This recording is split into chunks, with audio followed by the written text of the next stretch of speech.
සුබ දවසක්. නැවතත් ඔබව සාදරයෙන් පිළිගන්නවා.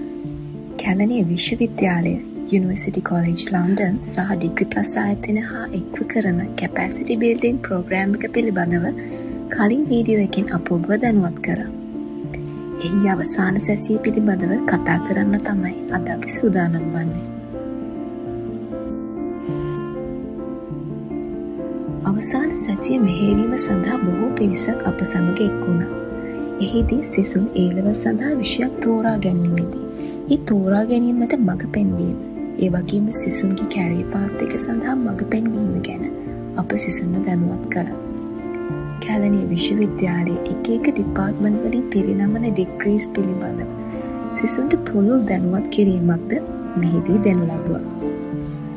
අවසානයේ සිසුන් මෙම සම්පූර්ණ වැඩසටහන අවසානයේ ඉගෙනගත්තු දෑ භාවිතා කරලා තම පාසල සංවර්ධනය කිරීමට හැකි ආකාර පිළිබඳ ප්‍රොජෙක්ට් ප්‍රොපෝසල්ස් ඉදිරිපත් කිරීමට අප යොමු කළා. එහිදී ඔවුන් ඉදිරිපත් කරපු ප්‍රොජෙක්ට් ප්‍රොපෝසල්ස් කීපයක සාරාංශයක් තමයි මේ.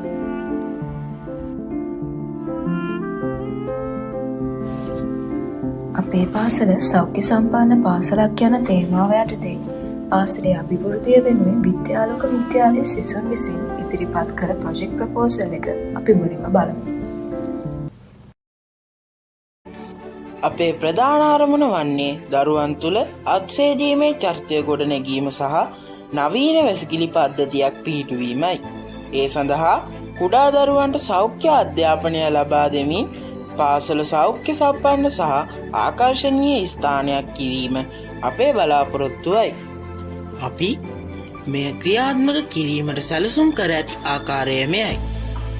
දරුවන්ව ආකර්ෂණය කරගන්න අලියෙකුගේ හොඬවැල ආකාරයේ නල, සරල සහ රසවත් අත්සේදීමේ උපදෙස් සහ නවීන පහසුකම් අප එක් කරනවා.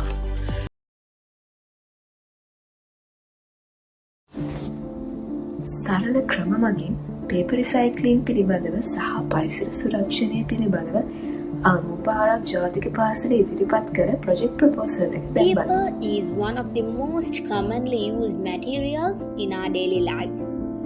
Whether at school, home or in other workplace, however, large amounts of paper are thrown away after use, which leads to the cutting down of many trees and contributes to environmental pollution.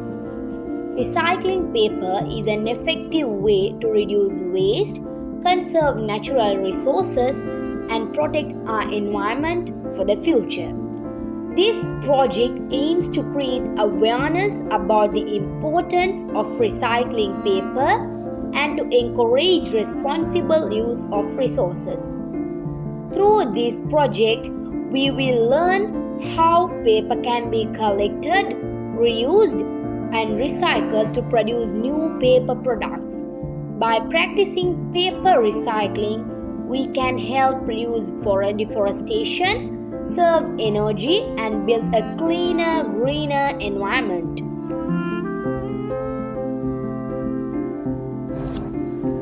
දැන් අපි නව තාක්ෂණයෙන් හෙබි දරු පරපුරක් බිහි කිරීමේ අරමුණේ සුහුරු කාමර ප්‍රතිසංස්කරණය පිළිබඳව කරුණාරත්න බෞද්ධ පාසලෙන් සින් ඉදිරිපත් කර ප්‍රොජෙක්ට් ප්‍රොපෝසල් එක බලමු. සිසුන්ට නිවැරදිව ක්‍රියාත්මක වන හා ආකර්ශනීය නාසුහුරු පන්ති කාමරයක් ලබා දීම අද වන විට ඉතාම අවශ්‍ය සාධකයක් බවට පත්ව ඇත.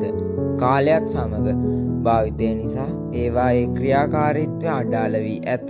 එම පිරිහීමේ අවදානම අවම කොට අංග සම්පූර්ණ සුහුරු පන්ති කාමරයක පහස විදීමටත් අප සිසුන් වාසනාවන්ත කිරීම මෙහි අරමුණ.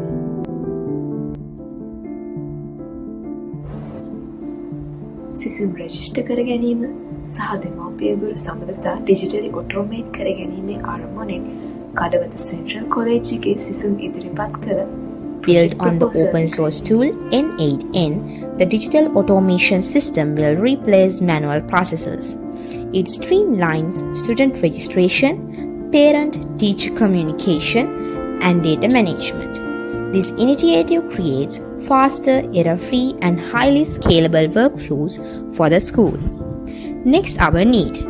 The current paper-based enrollment and fragmented communication cause delays, data inconsistencies, and a higher administrative workload. Staff spend too much time on repetitive tasks, limiting their focus on teaching and student engagement. So the solution is this. SmartLink digitizes registration using automated web forms and centralizes records in Google Sheets. It sends real-time notifications via email or messaging. By leveraging N8N workflows, the system also handles automatic backups, report generation, and can scale to manage attendance or event alerts. පාසලේ ඇති පරිගණක යන්ත්‍රවල දෝෂ නිරාකරණය සඳහා පාසලේම දක්ෂතා ඇති සිසුන් කණ්ඩායමක් නිර්මාණය කිරීමේ අරමුණින් මහර ජනාධිපති විද්‍යාලය විසින් ඉදිරිපත් කළ ප්‍රොජෙක්ට් ප්‍රොපෝසල් එක දැන් අපි බලමු. දේට පත් කරලා පාසලේ අධ්‍යයන ඉගෙනීම් ක්‍රියාවලියට අවශ්‍ය පහසුකම් ලබා දෙන්න අපි කණ්ඩායමක් ඉදිරියට වැඩ කරන්න ඕන කියලා. මේ නිසා අපි මෙම ව්‍යාපෘති තුළින් බලාපොරොත්තු වෙනවා පරිගණක තාක්ෂණය සම්බන්ධයෙන් දෘඩාංග මුදුකාංග යටලු විසඳන්න පුළුවන් කණ්ඩායමක් පාසල තුළ නිර්මාණය කළා. ඒ කණ්ඩායම විසින් පාසලේ තියෙන සියලුම පරිගණක සහ උපාංග යථා තත්ත්වයට පත් කරගෙන පාසලේ ක්‍රියාවලියන්ට උදව් සපයන්න. ප්‍රධාන අරමුණ වන්නේ ඉගෙනුම් හා ඉගැන්වීම් නවීන කිරීම, පරිපාලනය ක්‍රමවත් කිරීම හා පාසලේ කාර්යසම්පාදනය වැඩි කිරීම සඳහා තාක්ෂණ උපරිම යොදා ගැනීම. මේක බලාපොරොත්තු වෙනවා ඉගෙනුම් ක්‍රියාවලිය වර්ධනය කිරීම, ඉගැන්වීම් පාසු කිරීම, පාසල් පරිපාලන කටයුතු ක්‍රමවත් කිරීම, සංනිවේදනය සහ සම්බන්ධතාවය වැඩි කිරීම, සම්පත් කළමනාකරණය සහ තථ්‍ය තොරතුරු මත තීරණ ගන්න අවස්ථා ලබා දීම. ස්මාර්ට් මයික්‍රොස්කෝප් කන්සෙප්ට් එකක් මගින් සෑම සිසුවෙක්ටම උපකරණ ලිමිටේෂන්ස් මගහැර පරීක්ෂණ දැක ගැනීමේ අරමුණෙන් පමණවිල මහාවිද්‍යාලයේ සිසුන් විසින් කළ පාසලේ සෑම ශ්‍රේණියකටම විද්‍යා කාලච්ඡේදය වෙන වෙනම සීමිත අන්වීක්ෂ භාවිතා කර පරීක්ෂණ සිදු කිරීමට තියෙනවා. පාසලේදී පරීක්ෂණ සිදු කිරීමට කාලය සීමා සහිත වෙලා තියෙනවා. ඒ වගේම හොඳ පුහුණුවක් තිබීමත් ආලෝකය හොඳින්ම ලැබිය යුතු වීමත් අත්‍යවශ්‍ය වෙනවා. නිරීක්ෂණය කරන වස්තුවේ විස්තර ඒ මොහොතේම ලබා ගන්න බෑ. ඒ වගේම පාසලේ සෑම සිසුවෙකුටම අන්වීක්ෂ නොමැති අතර බෙදා හදා පාවිච්චි කරගත යුතුය. එබැවින් සෑම සිසුවෙකුටම එම අත්දැකීමද නොලැබී යා හැක. ඉහත හේතු නිසා තමයි ස්මාර්ට් මයික්‍රොස්කෝප් කන්සෙප්ට් එක භාවිතා කරමින් සාධනීය ලෙස පරීක්ෂණ සිදු කිරීමට අවස්ථාවක් පාසල් දරුවන්ට ලබා ගන්න පුළුවන් වෙන්නේ.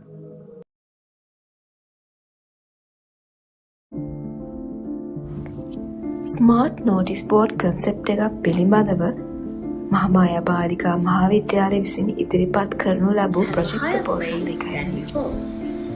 So, we came up with an idea for a smart notice board, which is cost-worthy and fast, while being eco-friendly and useful. Through this, we expect to share news, emergency announcements, upcoming මේ ක්‍රියාකාරකම අවසානයේ හොඳම ඉදිරිපත් කිරීම සඳහා සහතිකපත් ලබා දීමට අප අමතක කළේ නැහැ. එහෙනම් මේ අතරින් ජයග්‍රහණය කළේ කවුද කියලා අපි ඉදිරි වීඩියෝ එකකින් බලමු. ඔබට සුබ දවසක්.